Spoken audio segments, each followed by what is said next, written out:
you to the nearest bomb shelter. And now we begin the conference. IamMariupol, back to life.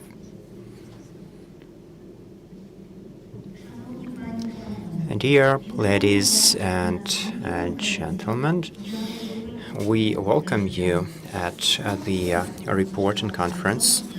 IamMariupol, back to life. Since the beginning of the full-scale invasion, there is a lot of attention drawn to our city. The residents of Mariupol who were forced to leave their home with pain in their heart recall the beauty of their city near the Sea of Azov. Mariupol City Council was working hard to implement great infrastructure projects contributing to the comfortable life of the residents. This was happening before the full-scale war. And then, since February 24th, 2022, the city turned into real hell. This entailed the full destruction of Mariupol we so loved. And those who were fortunate enough to leave their city found themselves in other cities all around Ukraine and other countries of the world. They saw their fellows die, and they lost the feeling of home. They needed support urgently. To support people of Mariupol and bring them back to life, the YaMariupol centers were established, and in these places, the humanitarian, healthcare, psychological, and legal aid was provided. These places became places of love, care, and meaningful leisure time. So it's not just a hub, it's a big family of people of Mariupol. So let us watch the first video of our conference.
So this is indeed the truth. Together we can do more. Let us give the floor to Mariupol's mayor, Vadim Boychenko.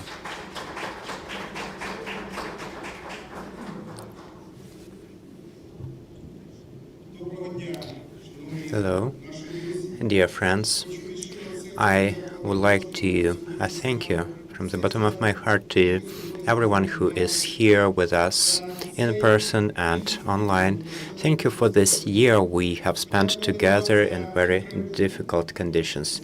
I thank you for your support. And when we speak of support, support is the best when it is timely. And when we spoke to our partners, we did not did not have an experience of refusal. We could feel how much they wanted to support us. We could feel the support in every city we visited. You could see the condition in which our residents were living the city. You could see the conditions in which the enemy kept them, basically kept them hostage till mid-March 2022, destroying our city. The terrorists, they did not give them opportunity to live for mainland Ukraine.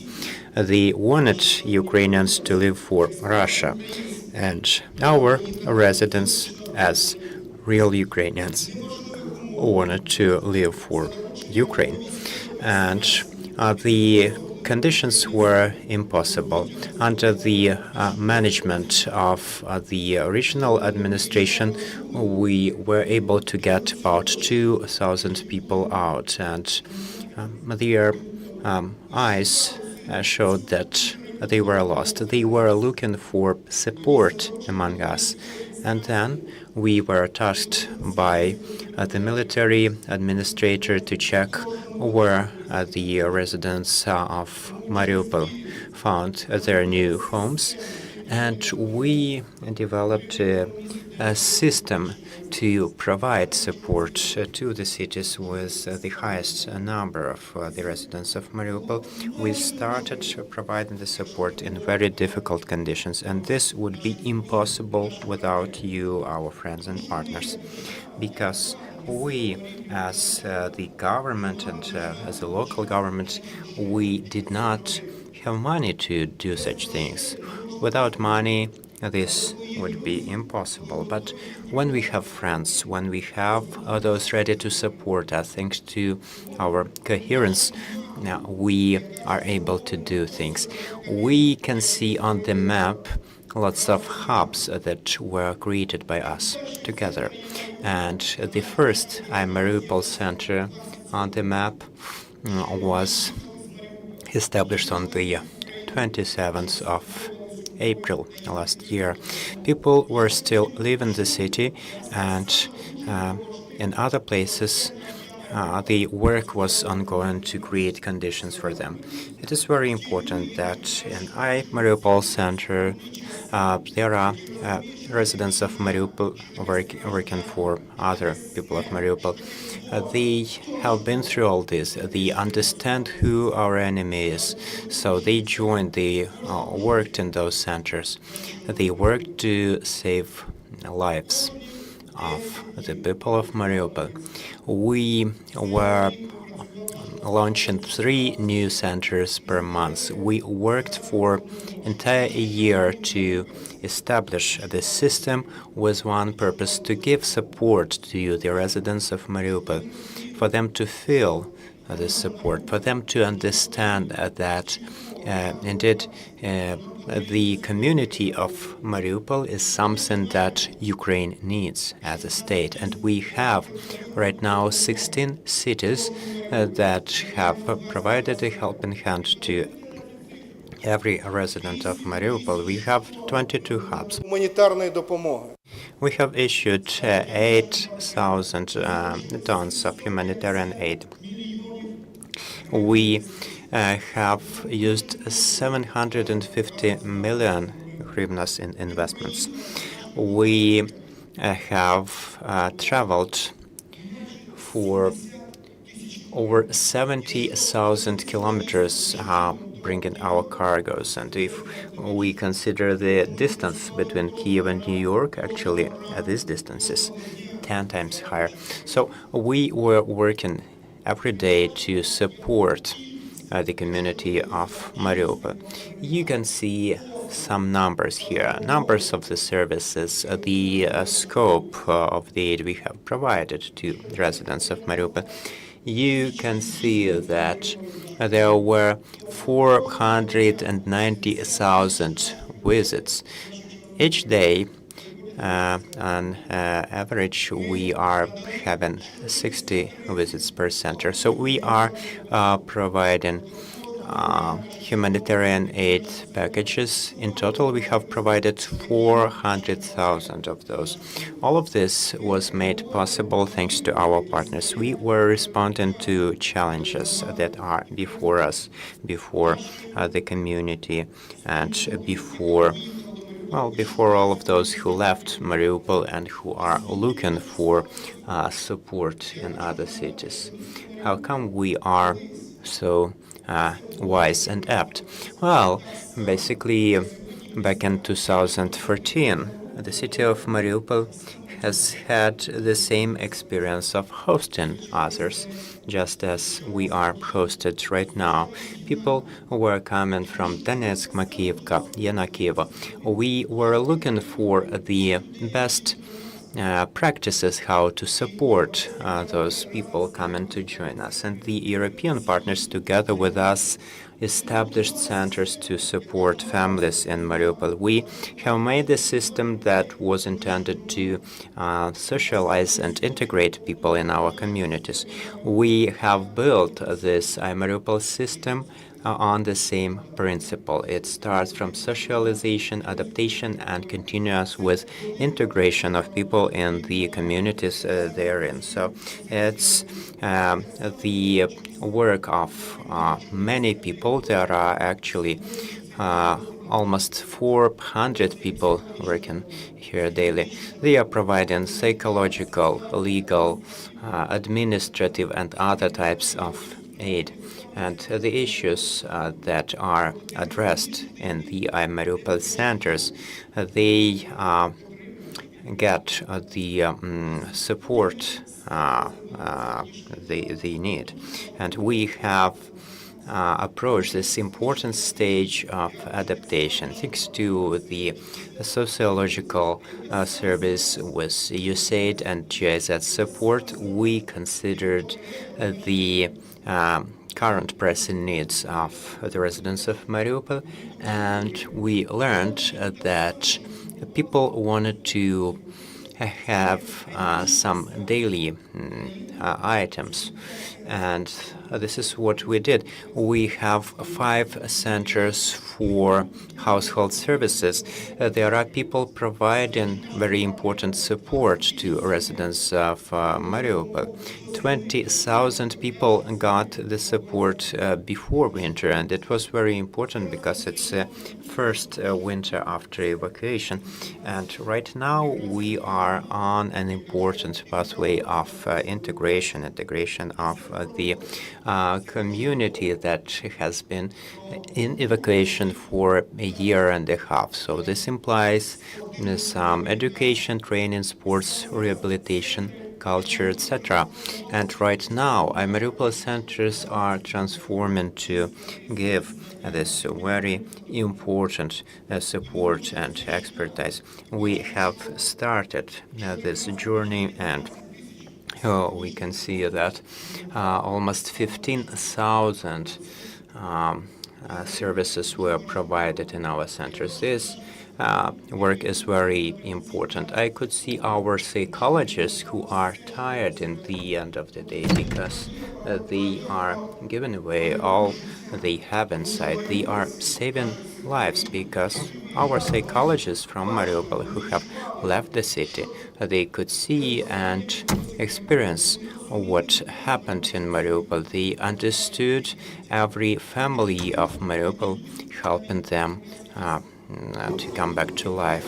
There were cases where people refused to eat or drink, and there were cases when children stopped speaking, and we did our best for them to come back to life and be able to eat and drink again. So I'm grateful to everyone who was supporting these families, these children, these people of Mariupol. They were living without any personal items. There was no time to collect the items, and people needed to rush. They were waiting for the crime to happen. We were given the chance to leave the city only as late as the 13th of March. People were living without proper understanding of where they are going to and where there is a border between Ukraine and the occupied territories. They were told that the enemy came to save them, but people were going there without documents, without personal items, and they got very important legal support to resume their status, to get the support from the state. There were almost 30,000 counseling sessions provided, and one more important aspect is the humanitarian component, especially during the first days. We, with our partners, created these opportunities, and we are very grateful to the partners. So we are very grateful for these first months. So we understand the condition of our people of Mariupol, in which they were staying there without electricity, without water, without the heat. Again, they were waiting for the moment when this happens, so when Putin gives this order to give them a chance to save life. So they were coming here in very difficult health condition, and our family doctors are also available in each centers. And you can see that this is a very important service. About 40,000 consultations were provided. So, yeah, there were different complex cases with hospitalization, with operations, etc. The follow-up was provided. So I'm very grateful to every doctor who saved lives in Mariupol, and right now in the IamMariupol hubs, they are real heroes doing their job to a high professional level. We could witness that there is a need for creating better social cohesion, adaptation for the community. People started to understand where they are, what are the people living around. They understood that IamMariupol centers are meant with people from Mariupol itself. So there was a need for something for the families, and we established such a center in Vinnytsia. We are very grateful for this opportunity which existed for our families, for our kids.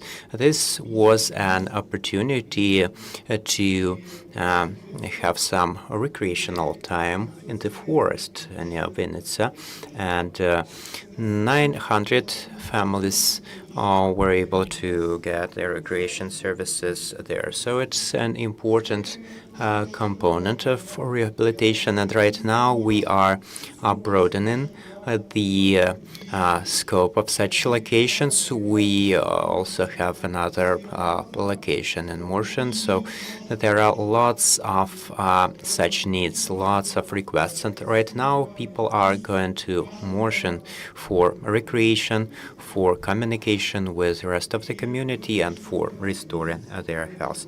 And we are arriving at the month of September. We are speaking of the adaptation issues and household services. We could hear people's needs because we are operating in the same way as we operated in Mariupol in our Zabota centers. We now work in Lviv, Zaporizhia, Dnipro, Kyiv, and Odessa, and these are the larger centers with a broader scope of services. They have a dentist, they have a hairdresser, they have a children's room, they have a seamstress, etc. So all the conditions were created to meet people's needs. So where did we learn about the needs? we looked into the sociological service, and we are grateful to USAID and GIZ for this. We were able to see the needs. We were able to respond quickly. So there are 5 such centers, 5 such hubs all around Ukraine.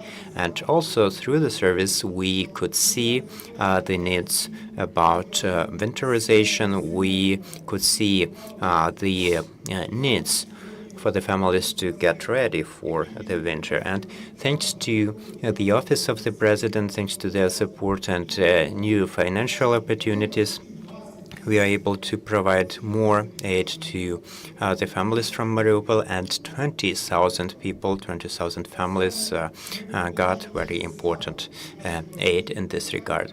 Also, we could see the need for the support of the children who are starting their education in schools or who are entering higher education institutions. So we started to issue school kits to children. So it's been done in a timely manner, and we have completed this request till September 1st.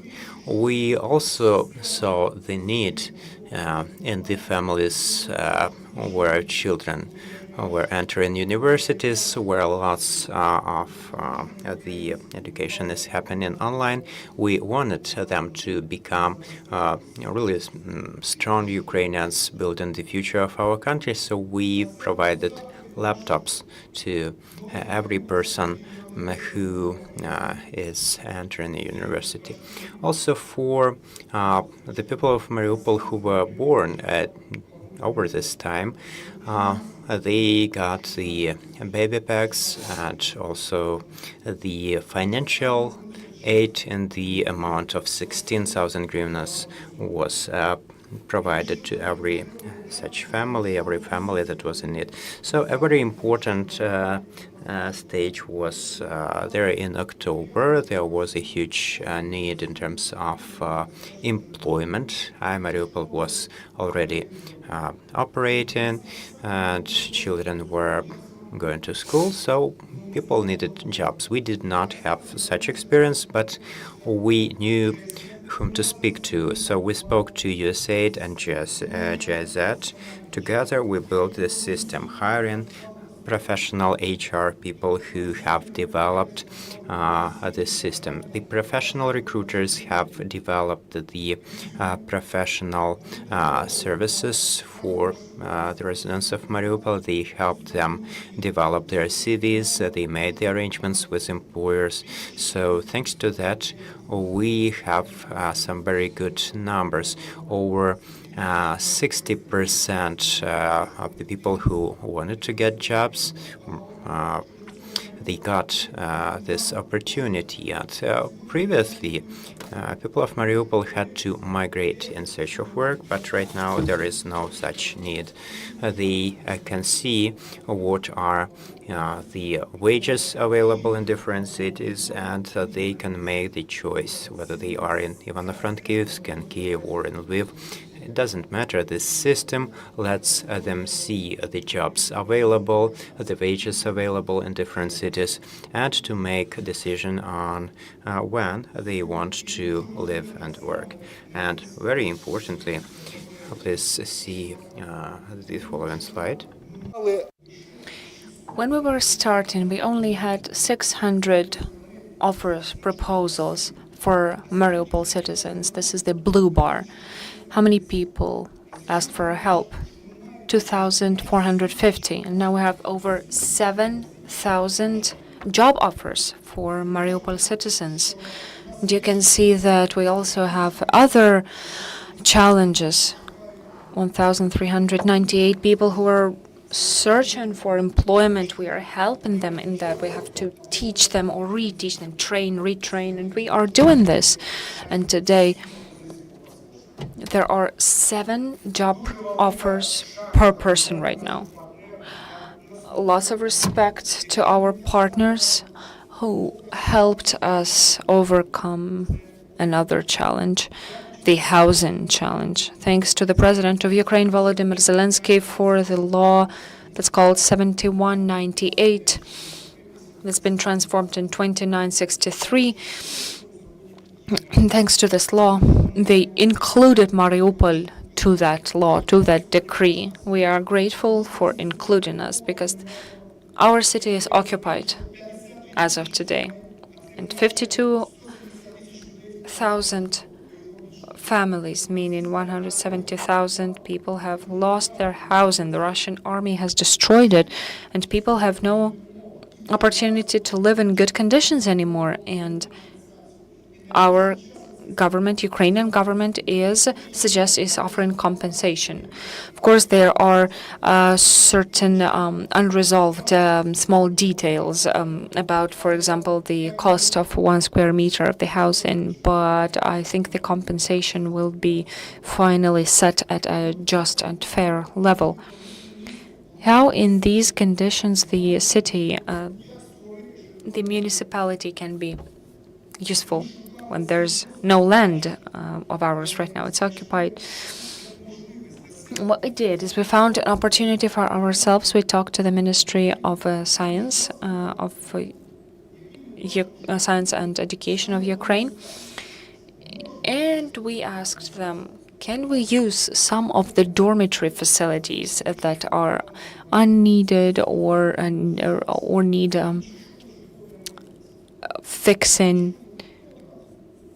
We can fix it and make it a good housing for Mariupol citizens. And about in October, we received a positive response. We also talked to our friend, partner, International Migration Organization. We asked them for help back in July, and we asked,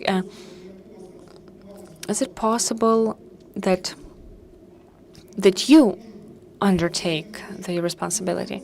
They said, yes, probably, but where should we get money for that? So we asked for the help of the French government, and they came to our rescue in a very timely manner. Thank God they granted us this opportunity, and thanks to French President Emmanuel Macron and the ambassador of France in Ukraine, who is taking care of our Mariupol citizens, Etienne de Poncen, and thanks to the Mariupol municipality, this project has been launched. The first dormitory on the 27th of April was opened for Mariupol citizens in the city of Dnipro. This is the pilot project, the showroom for this project. We have another offer from the government of France. They are giving us 7.5 million euros to make another 2 dormitories and 333 apartments for the Mariupol citizens. This is covering 100% the demand for the housing of Mariupol citizens who are currently living in Dnipro.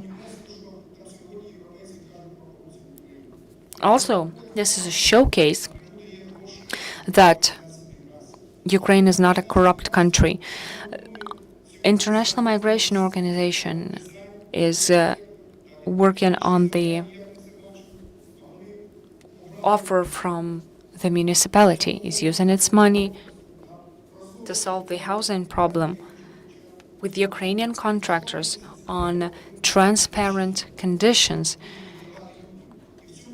We'll be getting keys from the apartments.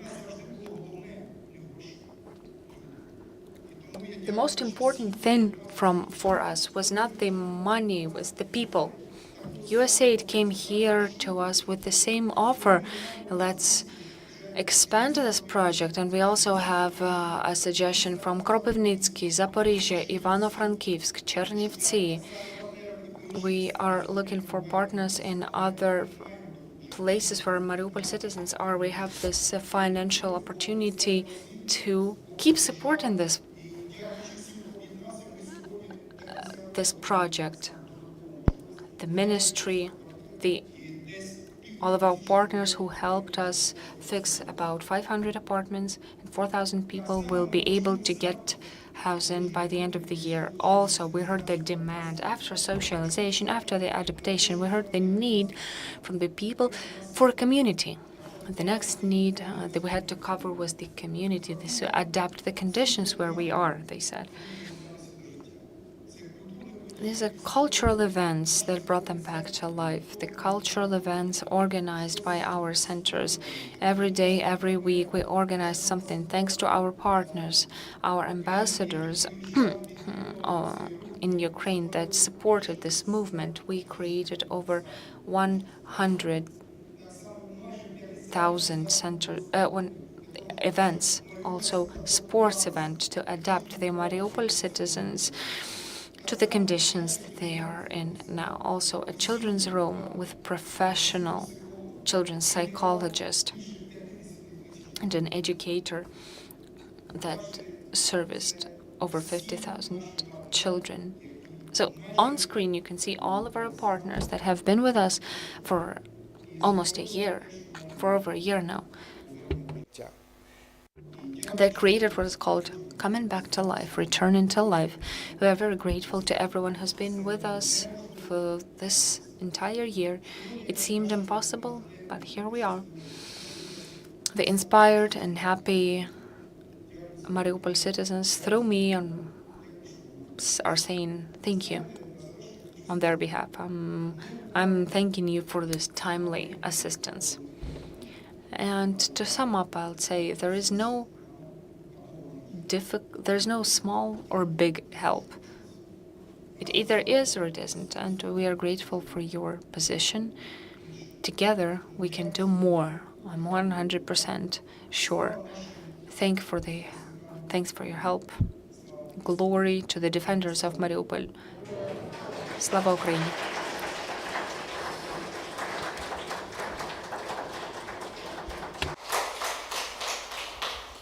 Це справжні облиски. These are the real applause of gratitude. I think if Mariupol citizens were here, they would А цим облиском give you a big hug. Again, our gratitude to the Mariupol City Council and the partners that are doing everything they can to support the Mariupol citizens. Thank you.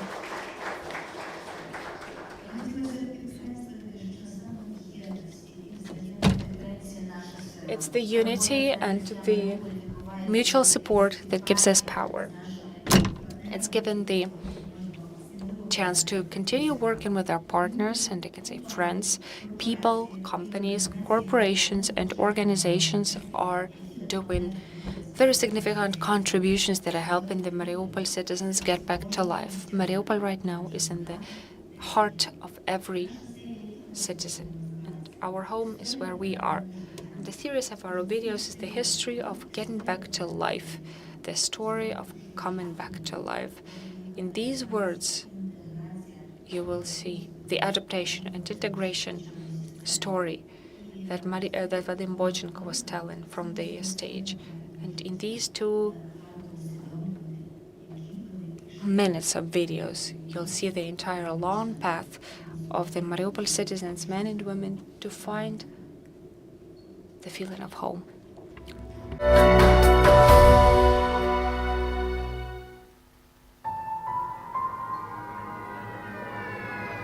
Сотні тисяч маріупольців втратили своє місто, житло, роботу. Hundreds of thousands of Mariupol citizens lost their jobs, their families.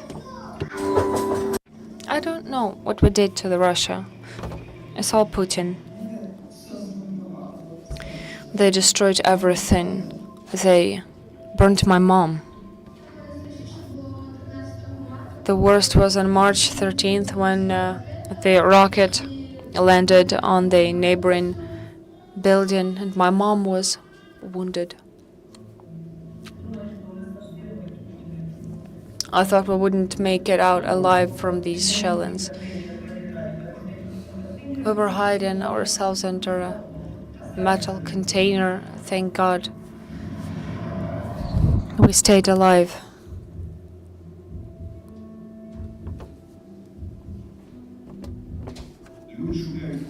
The people are looking for the chance to start their life anew, and the center is IamMariupol.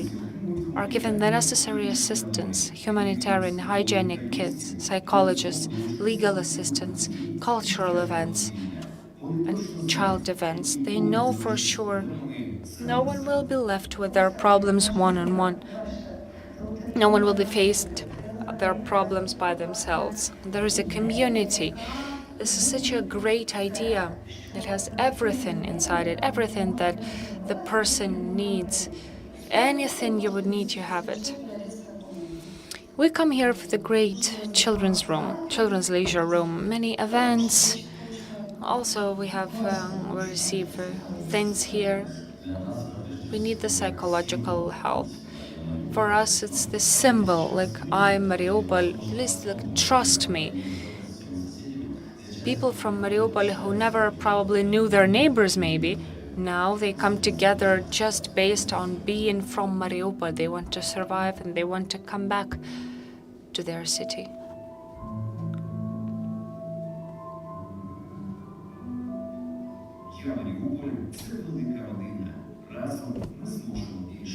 IamMariupol is a big family. Together we can do more.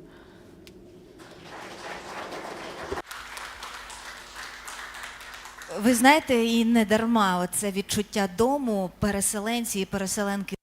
The feeling of the home. People from the city of Maria, they feel the IamMariupol.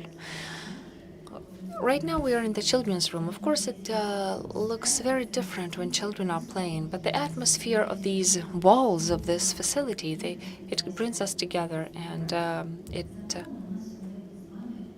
facilitates the future cooperation.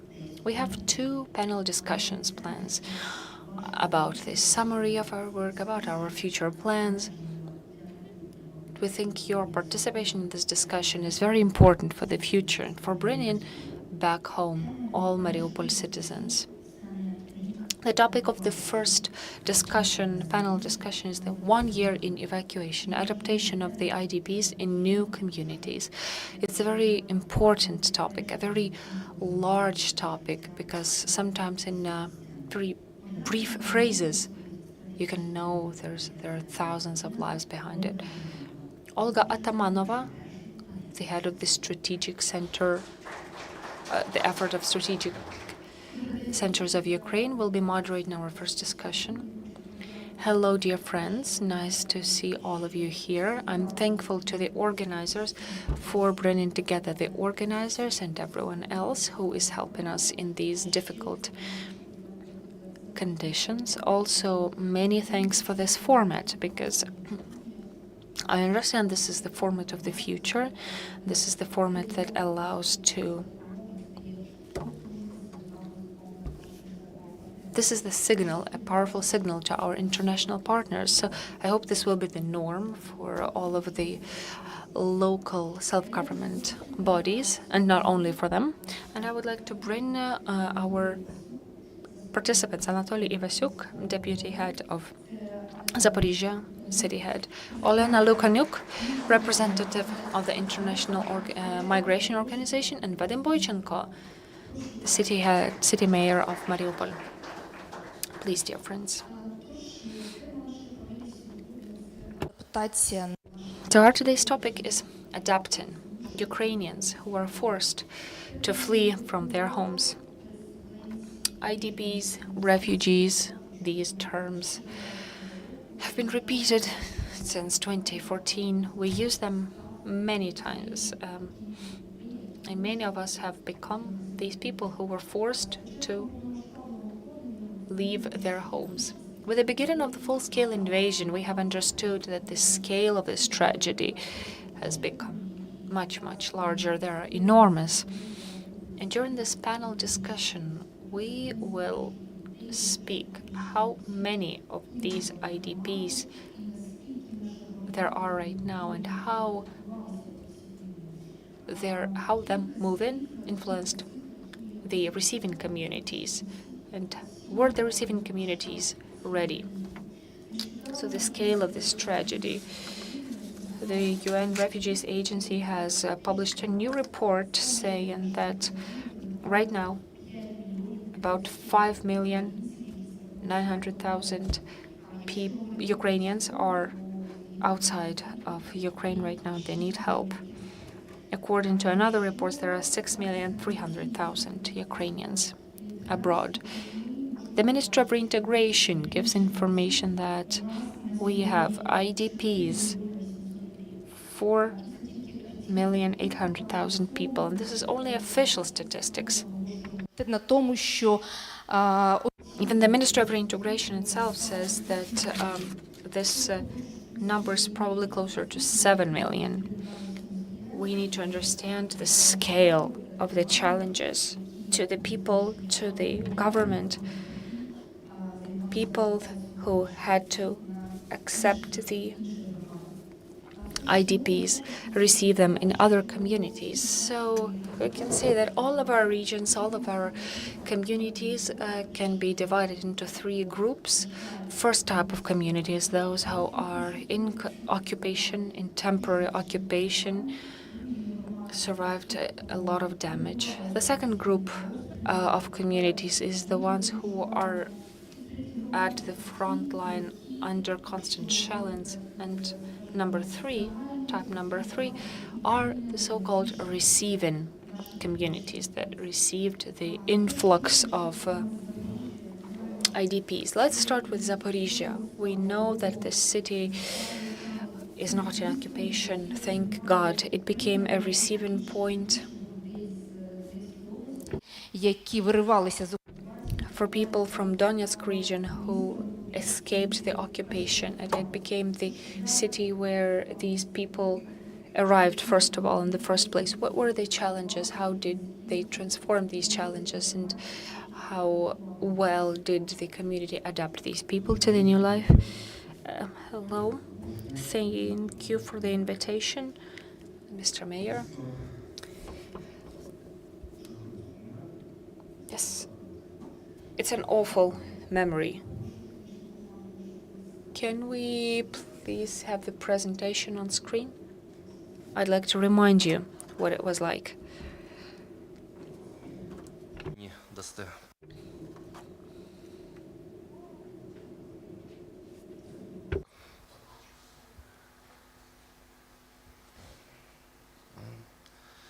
Дякую. З чого все починалося? What did it start with?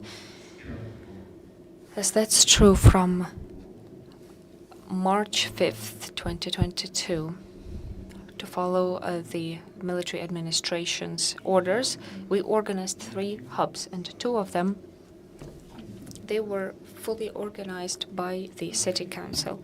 During this period of time, we have received only in these 2 hubs over 276,000 people. If we're taking the 3rd hub, it will be over 300,000 people.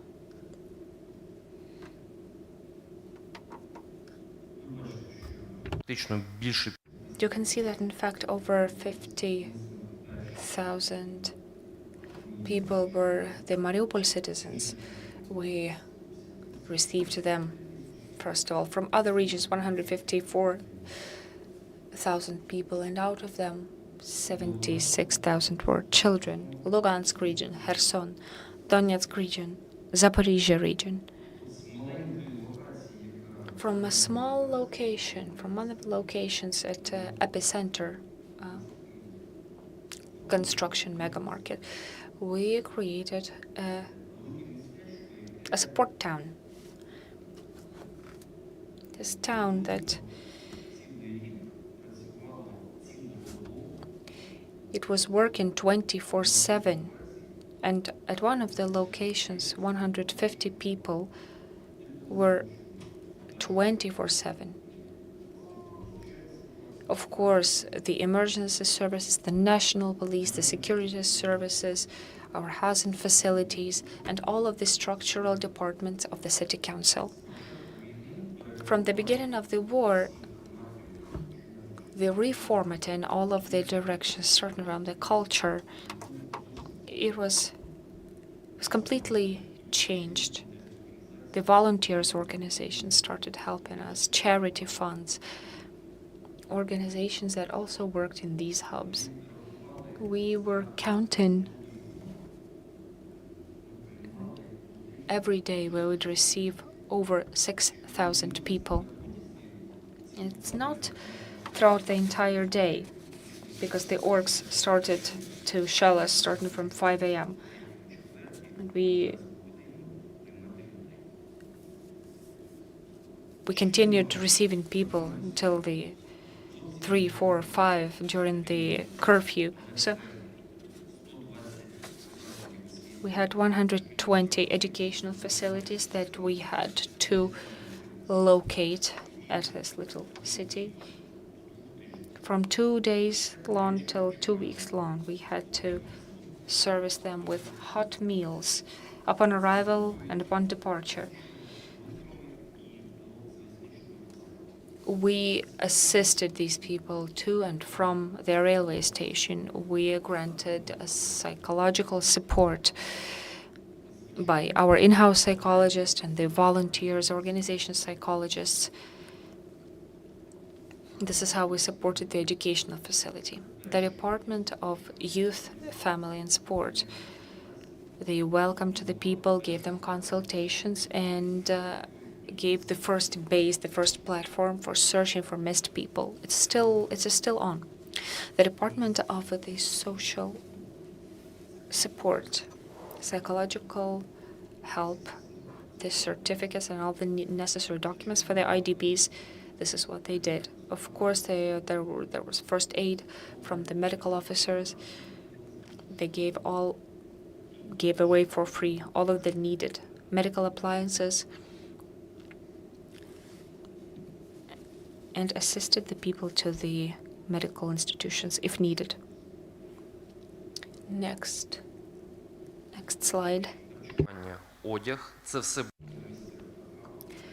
Food, clothes, everything was available at the hubs. The first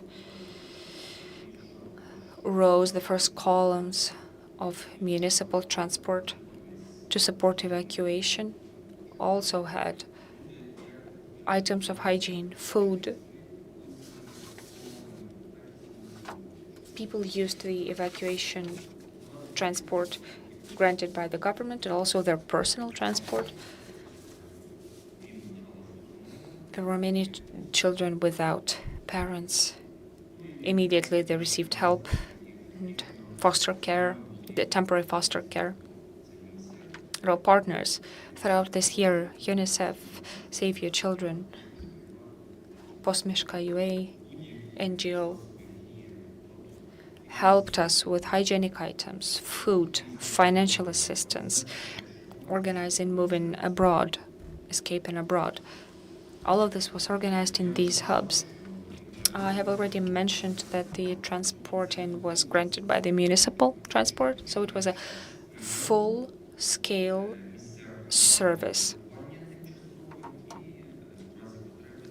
that acted throughout the city in our little assistance town, and at the railway station if needed. There's the consultations by police, medical assistance, food, clothing, IDP services, escorting them to the railway station and helping move abroad if needed. Out of the 300,000 people who came to our city, about 180,000 people were sent by railway to central or western Ukraine or directly abroad.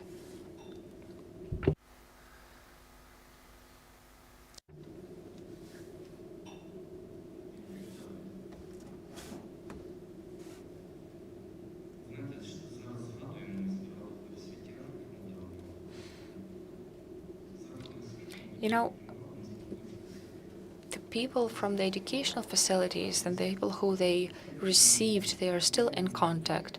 They still talk to each other wherever they are in any part of the country, different countries, and all of the state officers, the civil servants. They see that conditions changed. Those IDPs survived a lot. they changed a lot too. Out of these 300,000 people, officially in Zaporizhia, about 155,000 IDPs are in Zaporizhia, in our city. Around 4,000 of them are from the city of Mariupol. Because of the difficult safety situation, because of the tension in the city of Zaporizhia, it's a frontline city. We're 40 kilometers away from the front line. The air raid sirens are every day, shellings are every day. In the center of Zaporizhia or somewhere closer to the center, there's a compact place of housing of IDPs. There are 10 of them.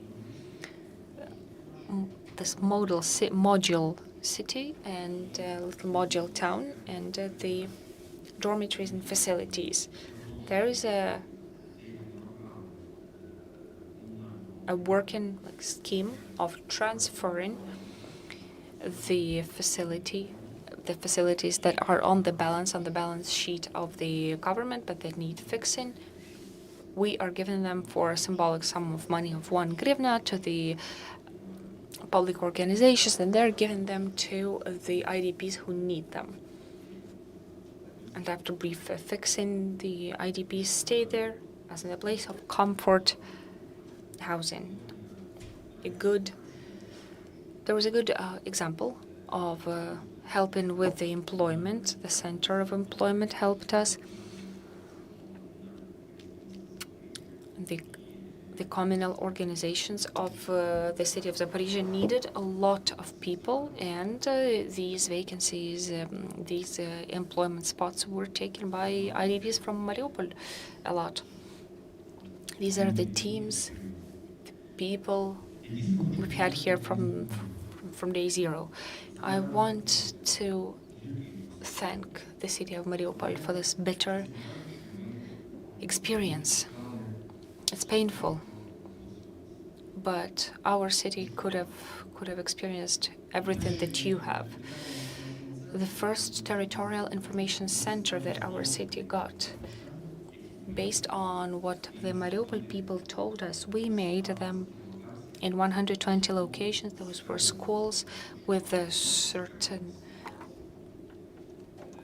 amount of food to spare, hygienic items, the division into micro-districts. This experience was useful when they started shelling us, rocket attack us. 11 multi-story buildings in Zaporizhia are destroyed completely. 12 private houses, one-story houses.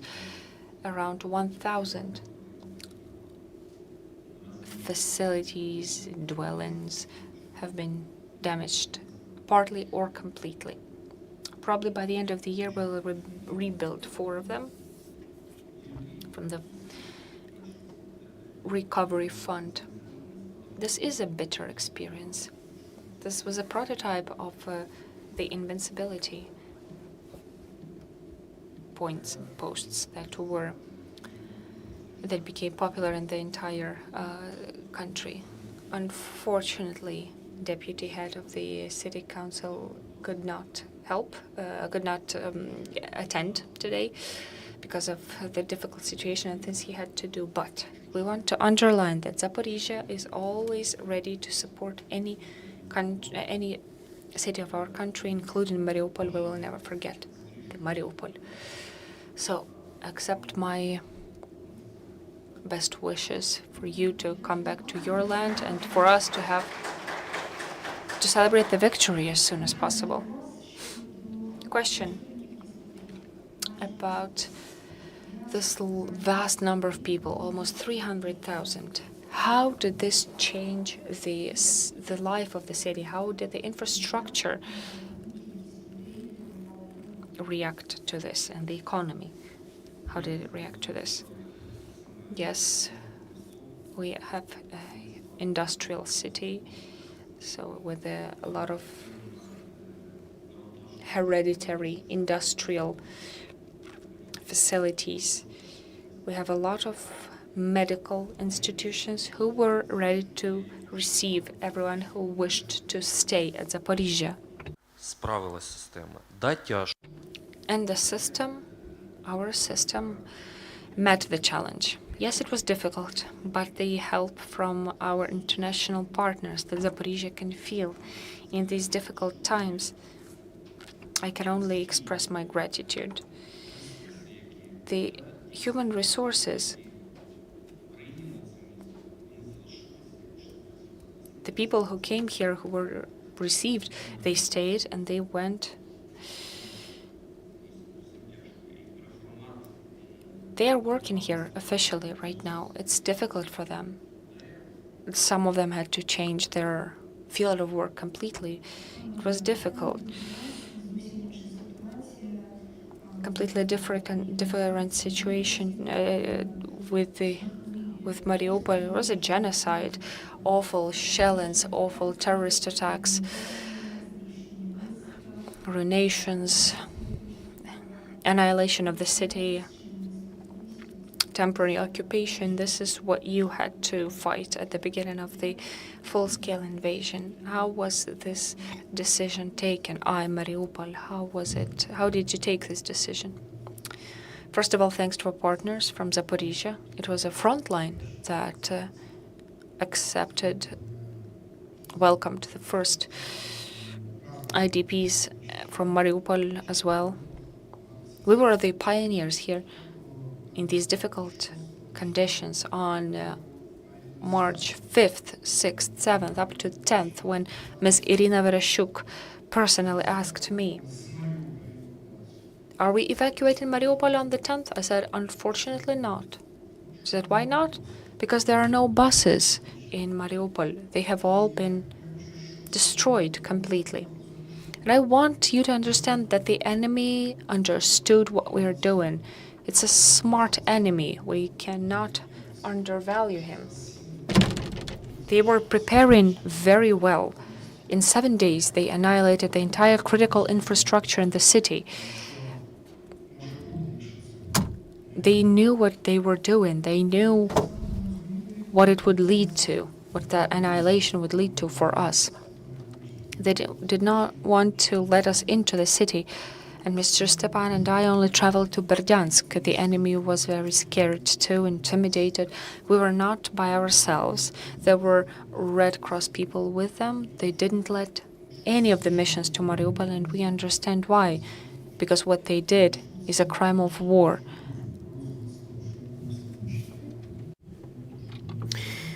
After the things that happened in Bucha and Irpin, they were so afraid of such things repeating. So they gave the chance of, we did our best to ensure the evacuation. We spent 2 days there. Finally, Putin gave the order we all were waiting for. I'm insisting that it is Putin because, well, there was a very important event before the inauguration of Mariupol by Putin. There was a terrible tragedy when 2 aviation bombs destroyed a maternity hospital, after which I got a phone call from the Minister of Foreign Affairs, Dmytro Kuleba. It was the day before Kuleba's meeting with Lavrov in Istanbul. So he asked, what should I tell that man whom we all disrespect? Well, I only had one request for them to open the doors of the city. So they spent 80% of time discussing Mariupol, and I believe Dmytro Kuleba is one of the best diplomats in the world. And Lavrov told him that he has no powers to open Mariupol. So who has those powers? It's Putin who has them. Basically, he was keeping 400 people hostage, blackmailing our state. And in those terrible conditions, our regional government worked so well, quickly creating whatever was possible, creating the conditions for this to happen. And it's the regional government and municipal government of Zaporizhia, and also our military governor, Mr. Pavlo Kirilenko. So the evacuation was attempted since March 5, but it actually took place on March 13th. So when the entire world saw people of Ukraine, there was a huge respect to every person in Mariupol. Everyone understood that Putin wanted them to leave for Russia, and he was so irritated with this fact because he came there as a liberator and they were still chosen for Ukraine. So I got an order from Pavlo Kirilenko to check where the residents of Mariupol were, and we used cell phone billing that, of course, Zaporizhia and Dnipro were the two nearest cities, and they were the first cities with the highest number of residents of Mariupol coming there. So we understood that something had to be created for people of Mariupol to feel this care after they come back to the government-controlled Ukraine. So we already had this experience. We were a host city before, and actually we were taught to do it so professionally, to have socialization, adaptation, and integration. We have never used this term of forced IDPs. We have always called these people the new residents of Mariupol, those who were coming to live with us. And we saw these people as doctors, as teachers, as law enforcement officers, as metal workers. So we saw these people as opportunities for our economy. And this is how our community got 120,000 new people. I visited Poland. I spoke to our partners in Warsaw, Wrocław, Gdańsk. They understand that these people are not a challenge, they are an opportunity. And I want this to be a real foundation for this discussion. There will be a competition for the people, because people living for other countries, they are the best people. They are contributing to the economy of those countries, and we need to do our best to bring them back, to make sure they work for our economy. Thank you so much for your help and support. Thank you, Vadim. And I believe we will come back to the subject of bringing people back. But my question right now is the following.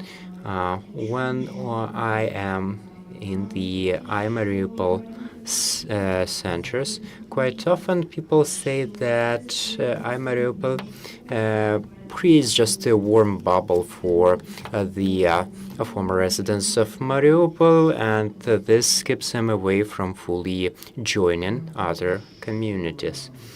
Well, I believe that there are different conditions that people are in, and the needs in those different conditions are different too. We can see from the numbers of people visiting us that among them there are elderly people who only get support in these hubs. There are people whom we helped to find the jobs, and they are not attending the centers anymore. I met a woman recently in the center. She asked me how I was doing, and I explained the things we were doing, developing the vision for Mariupol, etc. And she thanked me for the things she believes I did for her, for saving her life, for giving her opportunity to find support, to find her new neighbors, and this has become a new home to her. This became the place where this woman met her husband and found a job. And I do understand that there is also a challenge in this, because the woman finished with the following phrase: "I don't understand why I need to come back to Mariupol." The woman received everything she needed. She found a job, a husband, and everything. So now she doesn't understand why she needs to come back to Mariupol at some point. So all of this is our shared responsibility. We need to understand that it's us who has to give the new life to Mariupol. It's us who has to create new opportunities for the people. So there are both sides of this situation. Some are staying in the bubble, some are living it. And we hear some ideas from the European partners. So, for instance, the household services, they are available for pay for those who are able to pay for them, but the prices are at the very affordable levels. Some people are able to get these services free of charge if they are not able to pay, and some people who already have financial opportunities, they don't use these services and this support anymore. But these centers were not established as purely humanitarian ones. They were established as a way to give people hope, to bring them back to life. And there were some cases that were very, very difficult. And thanks to our partners, the was and still is a humanitarian component, but it's not the main component. Thank you. We have all heard and learned from your presentation how the needs of our people have changed, and how in the beginning it was more about survival, it was about some food kits, etc. But right now we understand that for many, especially in those coming from places that were fully destroyed, there is a need to get a house. And so I would like to ask about the participation of the International Organization of Migration. Why have you supported this? Well, I represent the program of households and recovery. We are working in 10 regions of Ukraine. They are Закарпаття, Lviv, Чернівці, Ivano-Frankivsk, Vinnytsia, Kyiv, Poltava, Dnipro, and Odessa. And we have a number of projects on recovery of damaged housing, also on social housing for the IDPs, or the locations for the new human capital for the cities that are hosting these people. And also we have one program for the construction of accessible housing. So, speaking of our cooperation with the city government of Mariupol, we are very grateful for this, because for us it means experience and opportunity to help people. Guided by the city council and with the support of the government of France, we started the reconstruction of dormitories in Dnipro city. So why this city? Because we are focusing on different locations based on statistics, sociological data, and our organization is one of those collecting data. So let me share some more numbers on top of the ones that you have heard. So the recovery and house repair programs are the programs for the future. We have heard a lot today about the traumatic experience which I believe most of us share, and gradually people are trying to make some sense of where they are right now and what to do next. So our sociology shows us that from the total number of IDPs, which in different assessments, about 5 million people in total, as of May 2023, 534,000 people are telling that they want to come back to their previous place of residence, which is about 10% of these people. The rest of them, in one way or another, maybe on a permanent or a temporary basis, but still they see their future in other cities. So maybe in the host communities of Ukraine, maybe in other countries of the world. To give them such opportunity, the first thing we need to think about is housing and jobs. So since Dnipro, according to our most recent data that actually is well aligned with the official data, it is the third largest city in Ukraine in terms of displaced people that the city is hosting. According to our data, it is 144,000 people who were displaced, and so we are supporting them with the renovations in 3 dormitories. And just as it was mentioned by a representative of Zaporizhia government, Dnipro is also the place which is not entirely safe, but the dormitory that we are renovating now has a bomb shelter. So in our programs, we are focusing on the needs and intentions and expectations that we hear from people, but also the objective data on where people are actually staying. So these are the 2 crucial factors that are driving our work.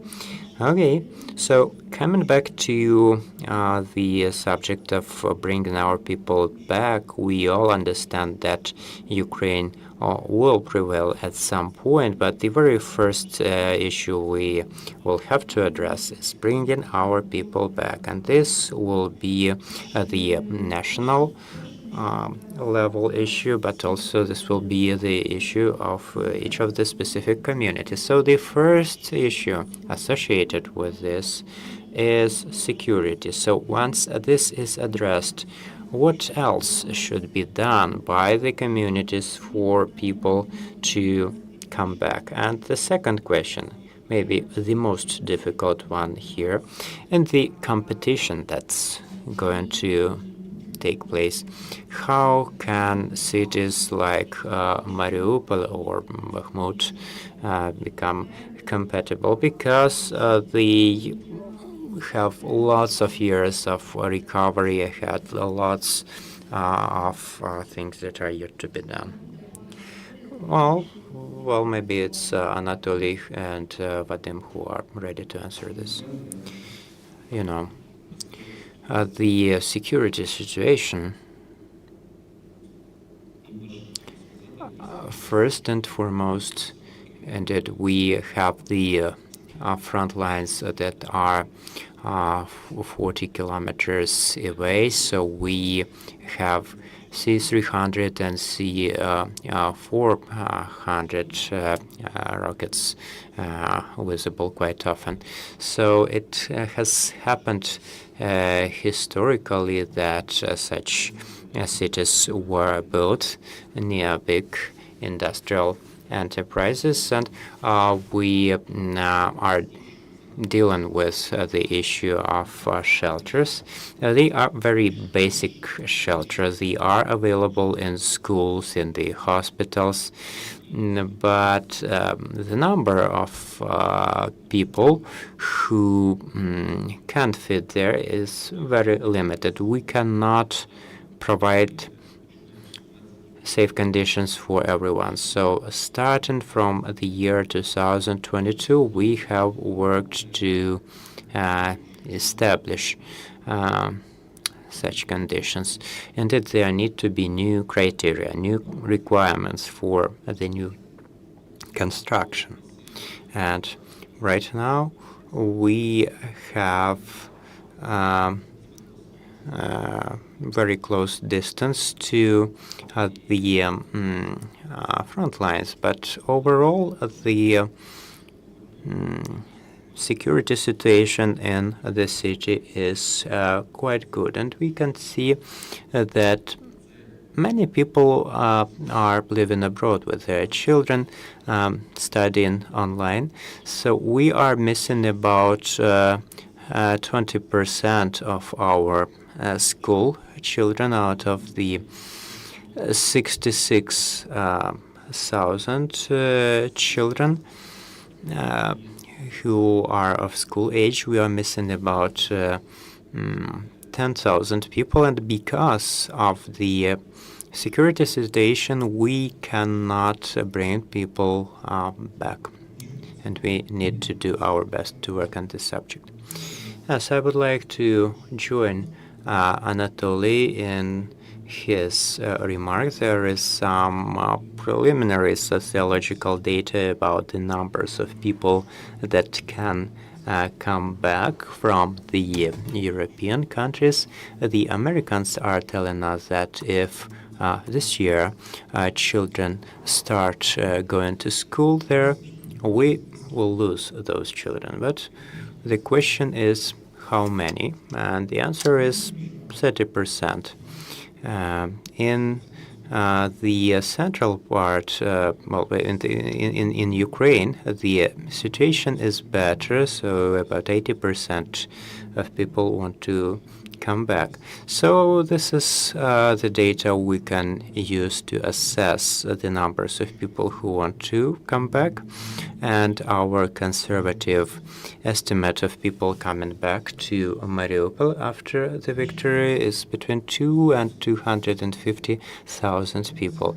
So issue number one is security, and we could see the experience of Bakhmut and other cities that we can see that we don't have enough of the shelters, and we can speak about this quite openly. As Anatoly has mentioned, there are big shelters in the industrial enterprises, and there are also hospitals which have proper shelters. For all the rest, we cannot really say that these are bomb shelters. So what should we do with this? The president of Ukraine is telling us that we need to have more air defense systems, and we have to join NATO, and these will be our security guarantees. For us to join NATO, we need to prevail first. We need to come back to the borders of Ukraine defined in 1991, and there is no other answer. We should not discuss the subject anymore. We need to have more air defense systems, because we are hearing of those cases in Odessa. They can also hit any other place. So we were promised to become a member in the next summit. Yeah, let them do this, and we will ensure the victory. Yeah, thank you, dear friends. Thank you for this in-depth conversation. Thank you, everyone in this room, and I do hope that quite soon Ukraine will prevail, and quite soon Ukraine is going to join the NATO, and this will be our guarantee of security. Thank you for being able to discuss these important subjects here. Dear friends, everyone is invited to benefit from the coffee break, which is going to be 15 minutes long, and also the press will have a chance to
This is made happen by the people who care, international partners, organizations, and international corporations. Thank you for being with us today.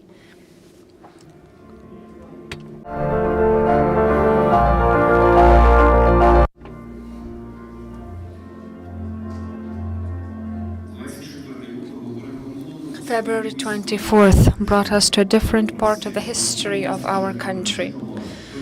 The awfulness of what we had to survive were overcome by the power, by being together, to bring back to normality all of the people of Mariupol. We created 22 centers of support throughout the country, divided into 3 directions: socializing and helping. Kindergartens for the little Mariupol children. 16.5 thousand people received psychological assistance. Over 500,000 humanitarian kits.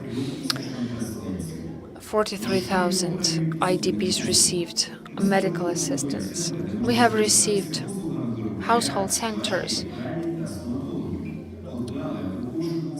with the places to wash your clothes, fix them, and go to the hairdressers.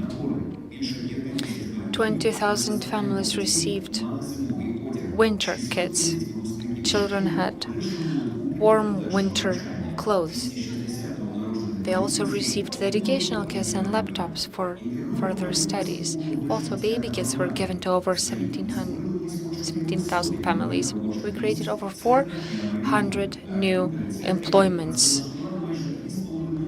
and employed over 2,400 IDPs in new cities, 8,500 sports and cultural events.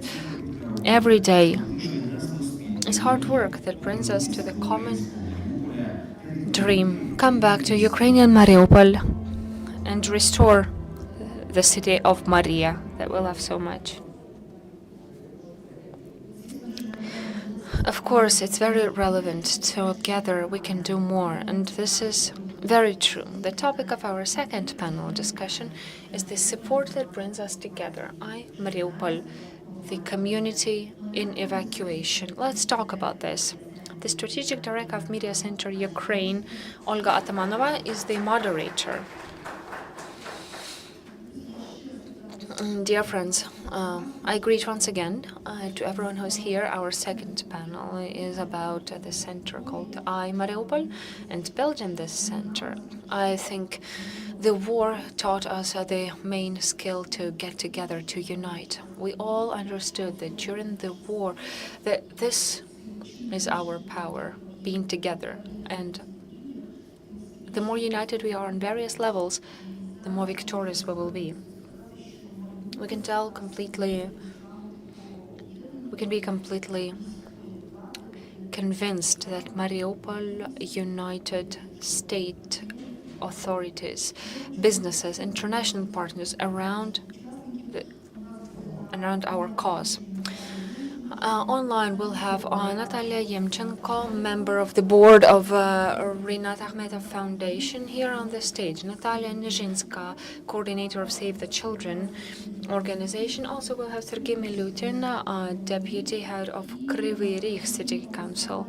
And also Alexandra Sholodenko, online, representative of USAID Economic Support of Ukraine. Hopefully our speakers are on Zoom. I'd like to start with Miss Natalia. Can you hear us? Are you with us? Yes, I can hear you well. I'm ready. We can hear you also. Greetings. We know that the foundation that you represent has, since 2014, since the beginning of the war, has been assisting the IDPs. It's been over 10 years. Correct me if I'm wrong. How has this help and assistance transformed, and how did the needs transform? You definitely know that. You definitely have the information as you feel it. What changed? Thank you very much. Yes, since 2014, we've had the largest private humanitarian mission in Ukraine because Since 2014, we have been working non-stop with small pauses for COVID in the sphere of humanitarian assistance, food. During that time, over 14 million survival kits were given to those who are in dire conditions, people who are in the conflict zone or IDPs. And this is not only about the nutrition. We have a huge children's help program, rehabilitation of children, also expanded to help the adults.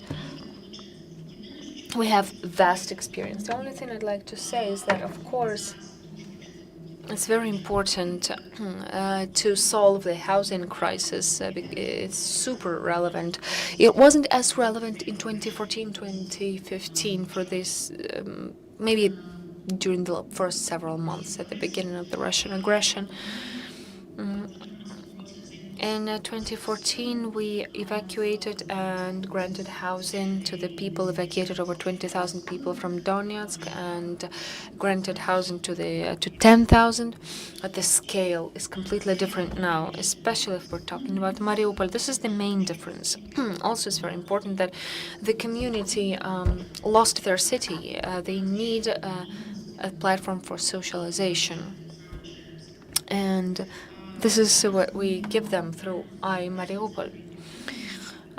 We have been partners of IamMariupol from the very first community center. We value their format and the community approach.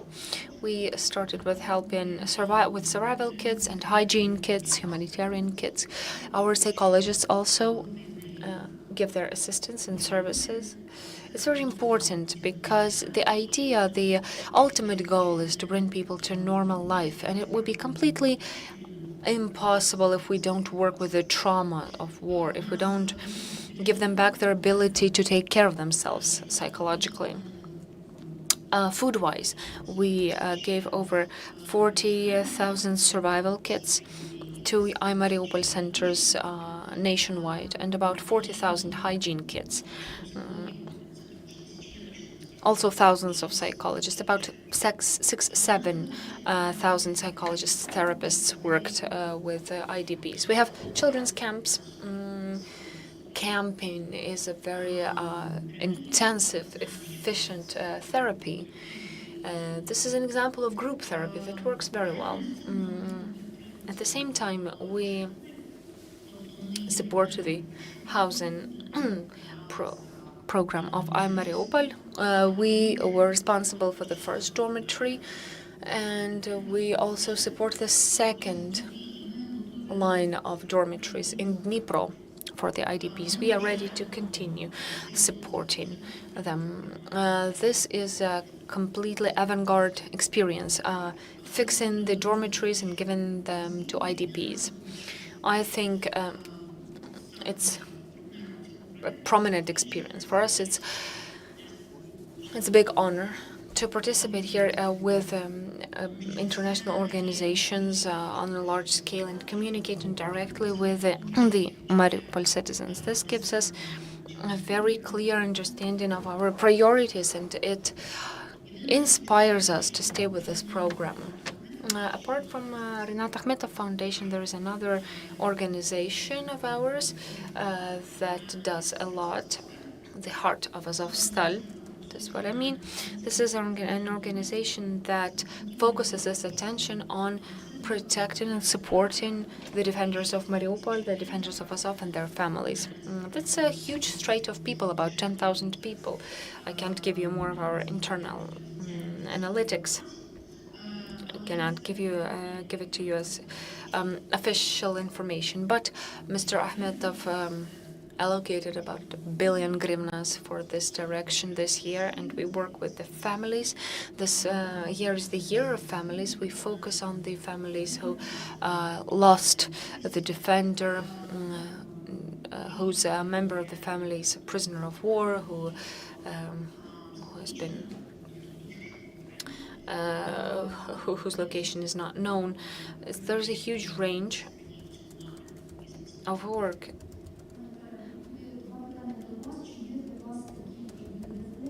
Question.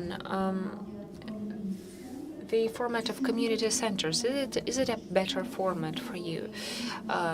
Or what are the challenges for this format? And we've been talking during the first panel session, the returning of our people. Is this format beneficial for the returning purpose? First of all, of course, working with the community is the main thing that will keep people together and keep their emotional connection with the city. It's not a hypothesis, it's a fact. We have another project about Mariupol. We're funding parts of Mariupol Reborn project. This took its beginning from we lost our speaker. Let's wait for our tech team to bring her back.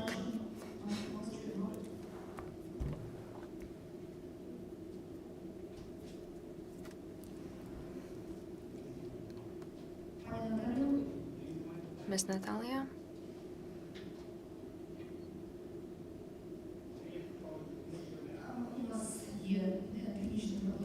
We have some technical troubles with our speaker. Ms. Natalia, question to you. We know that Save the Children became the first and largest donor of IamMariupol Center. How do you assess, evaluate this cooperation? It's very interesting to know your opinion. Sorry, our speaker is back. Let's wait. Що відновився, давайте виведемо тоді. Вислухаємо Наталя, я вже тоді потім буду відповідати. Так. Let's listen to what Natalia has to say, and then our next speaker will respond. Ms. Natalia, if you're with us, let us know. We just can't see you. We can hear you, but we cannot see you on screen. Now we can see you on screen. Awesome. So, back to what I was saying. Community center is very important for us. About the future, not only theory-wise, not only about the huge support of the children. They keep the emotional connection with the city, but concerning the image of the future for the city. A year ago, we heard the need from the people, the need for hope and the need for vision, what the city will be like after occupation. So we launched the project called Mariupol Reborn. This year, we invested, or we allocated towards a very detailed modern plan of restoring the city. $1.5 million, SKM and Akhmetov's decision. We are discussing all of these renovation plans with the citizens based on IamMariupol. This is in the format of facilitation, involvement, engagement. We don't only help to survive. We are creating the future with the people right now. Thank you for coming into our panel. Now, Ms. Natalia, your question now. You were the largest donor of this project. What are the priorities and tendencies in your programs concerning the help to the IDPs? How do you assess this process? Well, first of all, before a detailed response, I would like to say that our work with IamMariupol began in May 2022. And it's a very important direction of our work, because when we signed the agreement, 6 centers were created with our assistance. This was training, salaries of the workers, equipment, facilities, and this project was very successful because we saw the gratitude, not only the gratitude, we saw how useful the project was and how beneficial it was for the future development for the IDPs, for the children. We, in the Save the Children company, we were the first organization that aimed at protecting and supporting children specifically. When we started working in 2014 in Ukraine, our organization has over 100 of history worldwide. This project gave us an opportunity to give the hope and support to children for the future. We're supporting and protecting their rights so that they have a sane and healthy beginning of life, have education, and exercise their rights. So we signed an additional contract for the continuation of cooperation. I'm explaining this in detail because this shows how important this cooperation is. We decided to continue this cooperation, and we established child-friendly spaces and also digital training centers to provide education services. So the assessment of our project is implemented shows that it's cooperation of topmost quality because there is bilateral support here. Okay, thank you, and let us hear from Sergei. Kryvyi Rih is one of the cities which hosted big numbers of IDPs, and one of YaMariupol centers is there. So can we really say that these hubs are a factor helping to unload the social services that are engaged in this so much because there is a huge influx of people? Does it work in your city?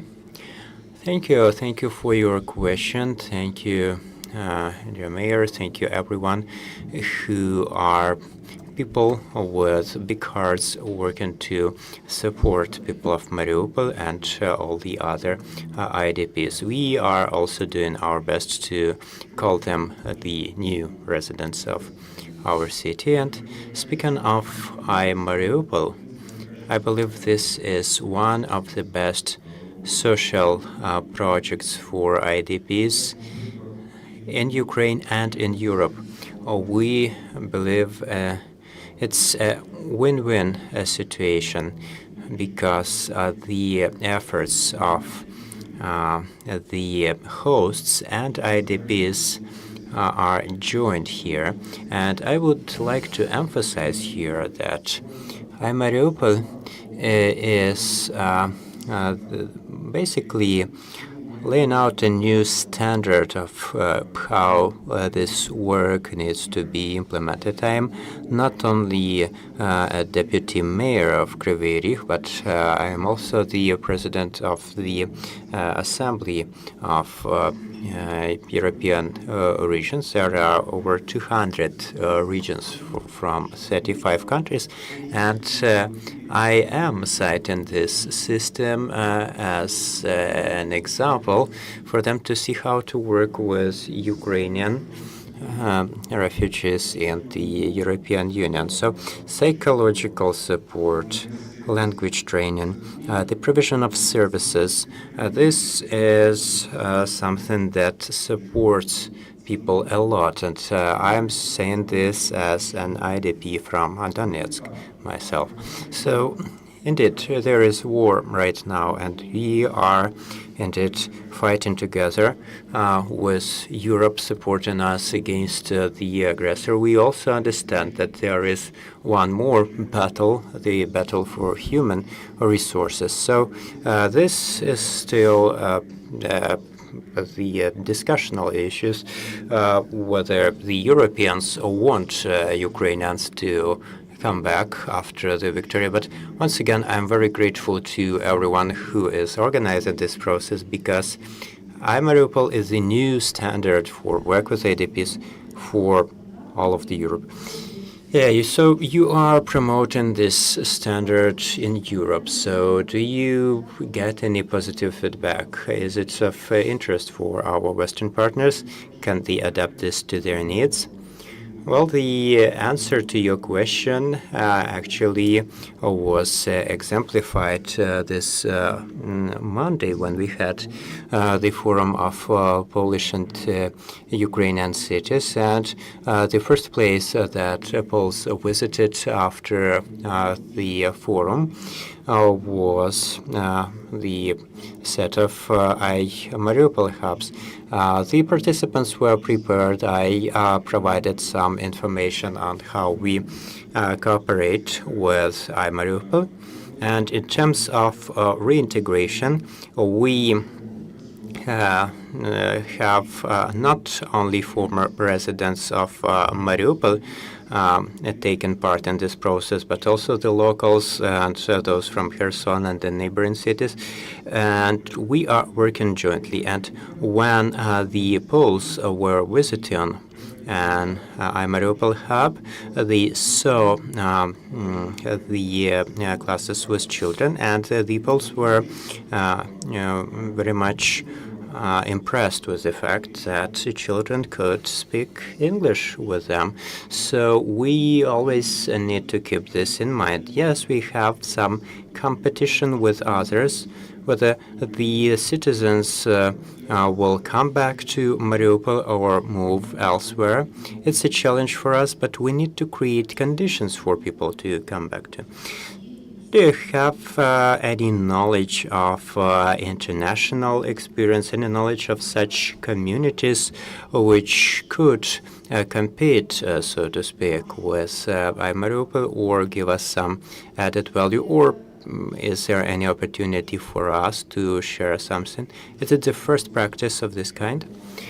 Well, I have seen in Germany and in Poland some career advice centers, but it's simpler for them because they have a clear vision for their countries.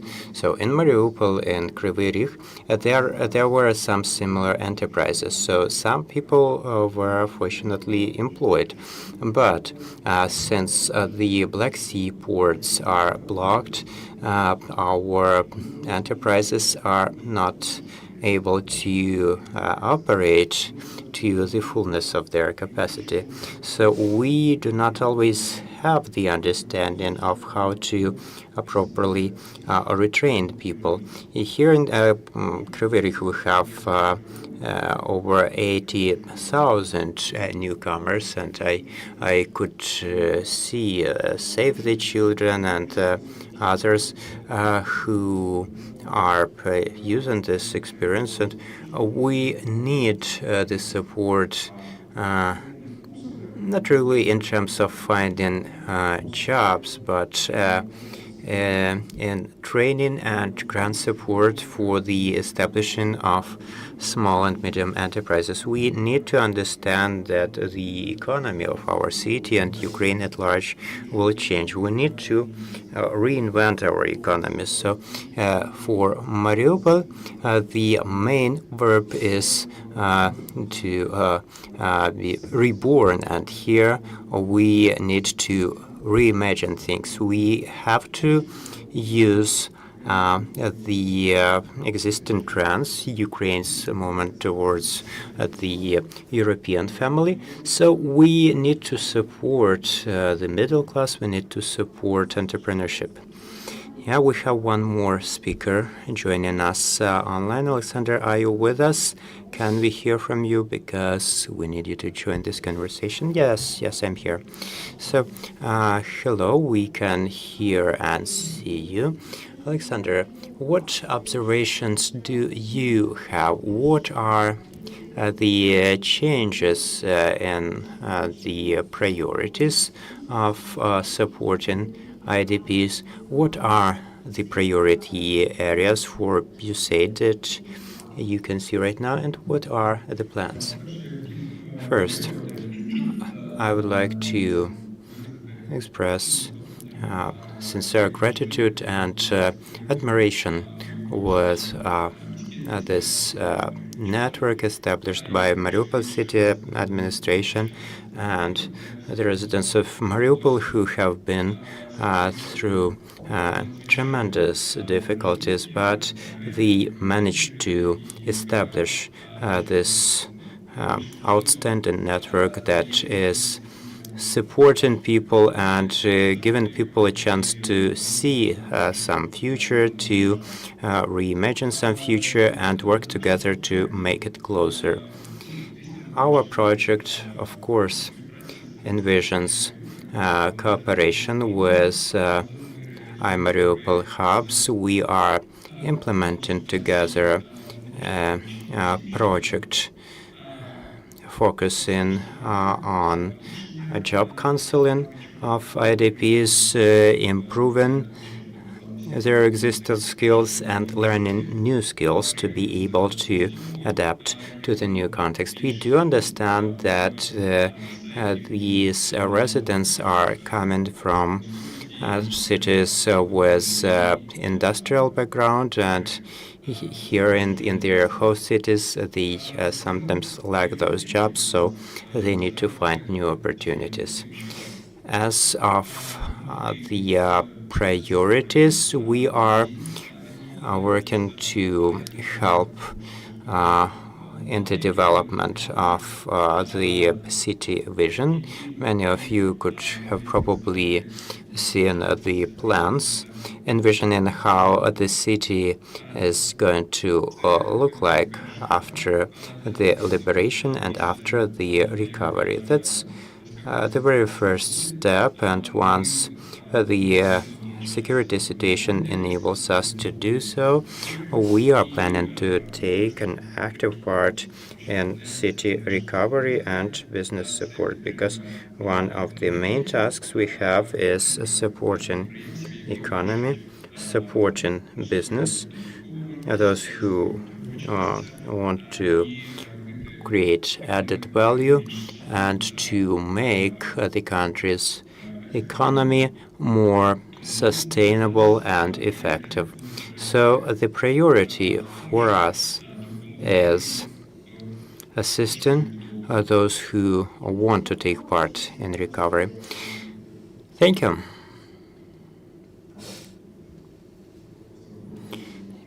In the follow-up of you and Alexander, let me add about other facets and aspects of these regulations. So USAID is working with us concerning the new residents of Kryvyi Rih, supporting the training of the future employees of industrial enterprises wherever there is any engineering training is available.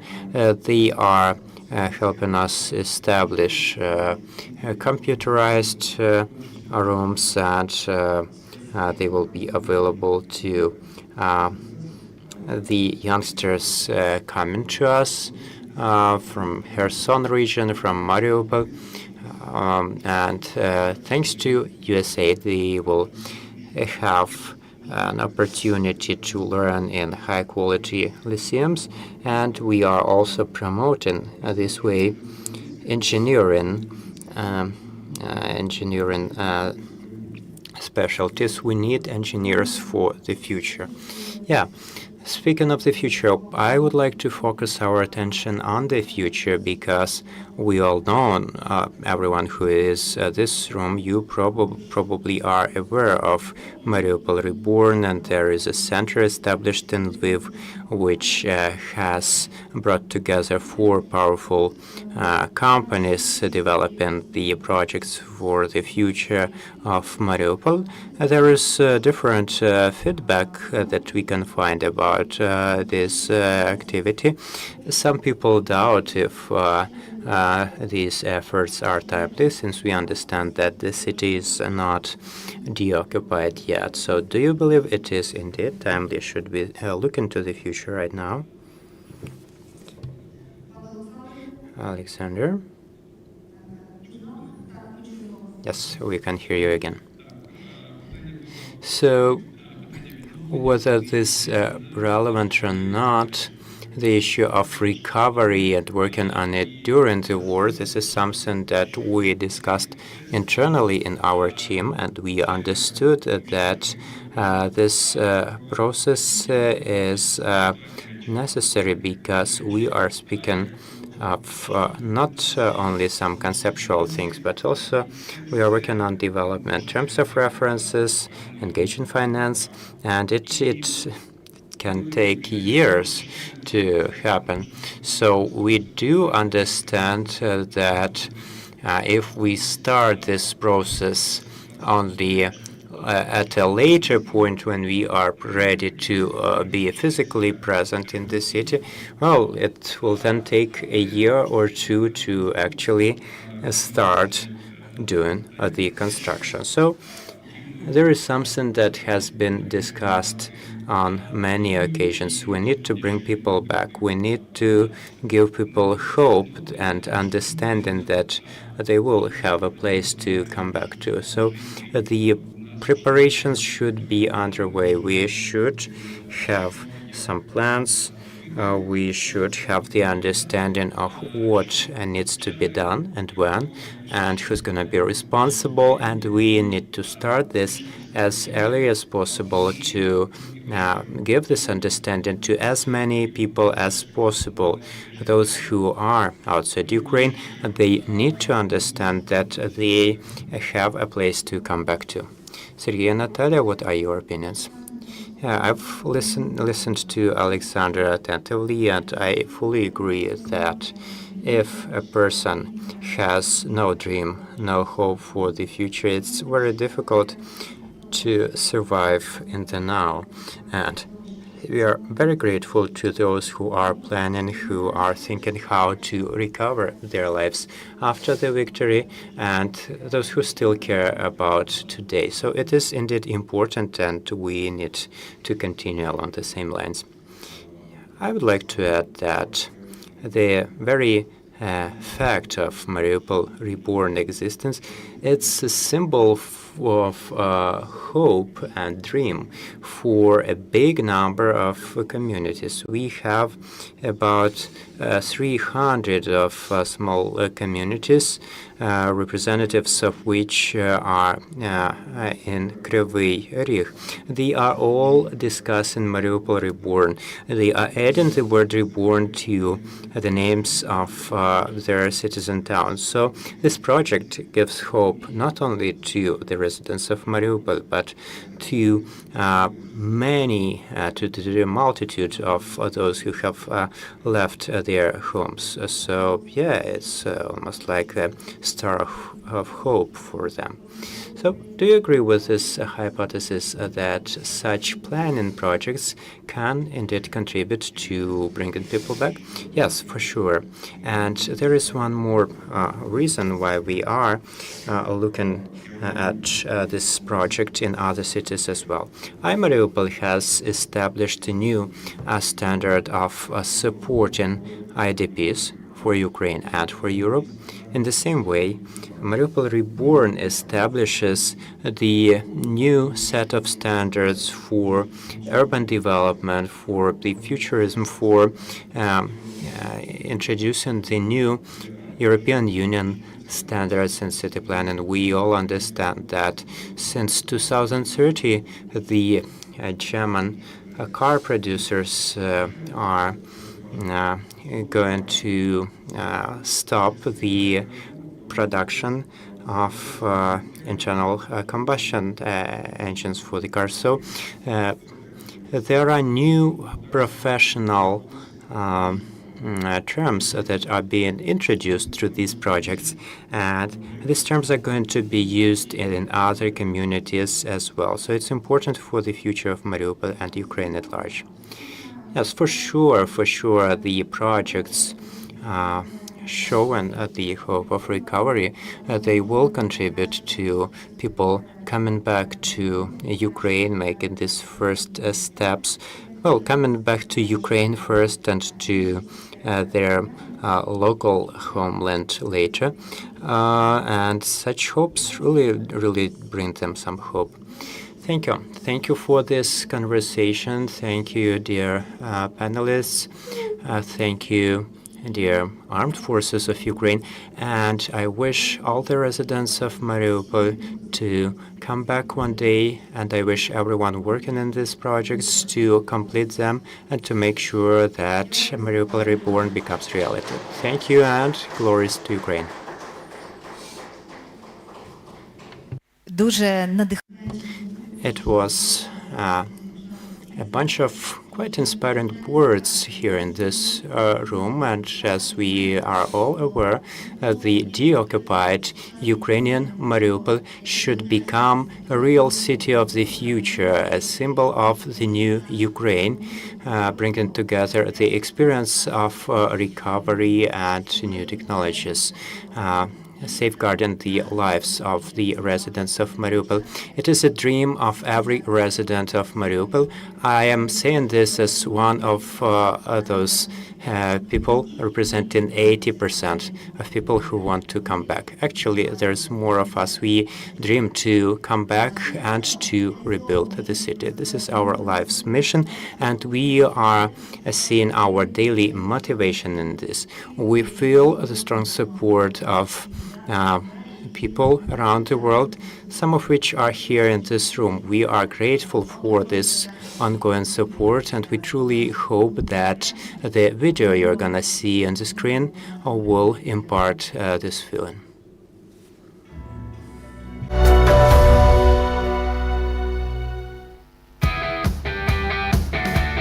Об'єднати, аби допомогти.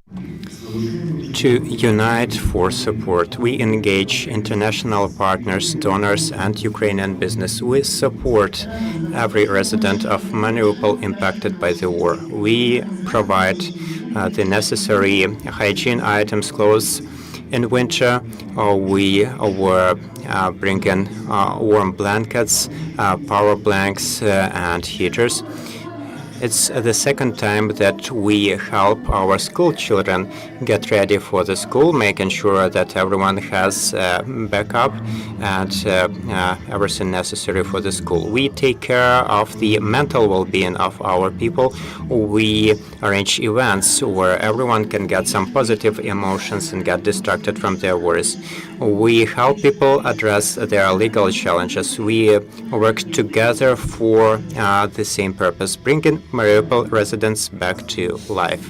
IamMariupol, together we can do more. A round of applause once again, please. We are so grateful to the partners, the logos of which you could see on the screen. We are grateful to people who are here in this room, and let us give the floor to the mayor once again. Ladies and gentlemen, Vadim Boychenko. First and foremost, I am very grateful to those who stayed with us till the end. Thank you those who are watching us online. Thank you for your time.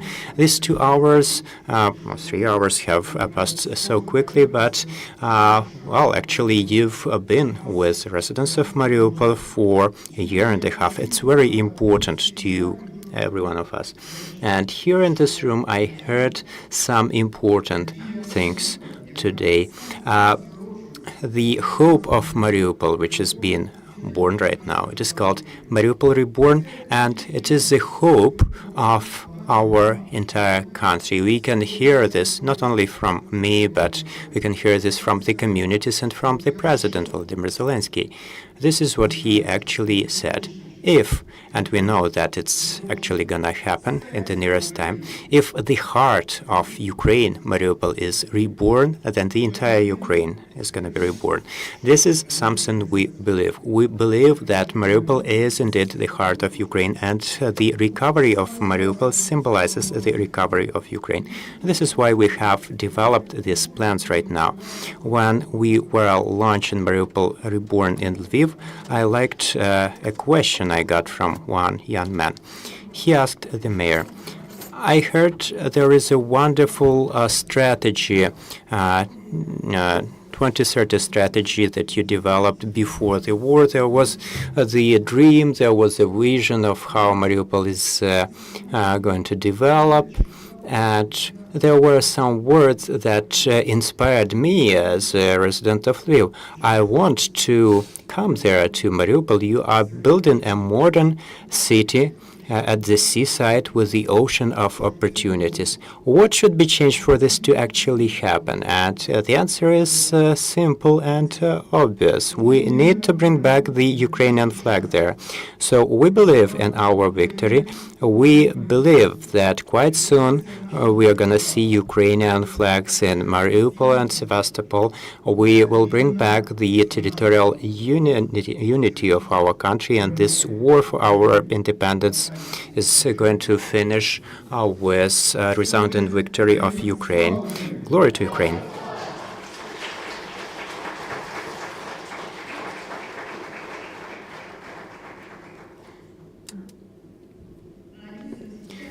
Dear friends, thank you once again. Thank you everyone who has been here at the reporting conference. Mariupol coming back to life. Together we can do more. Please remember this. Thank you and glory to Ukraine.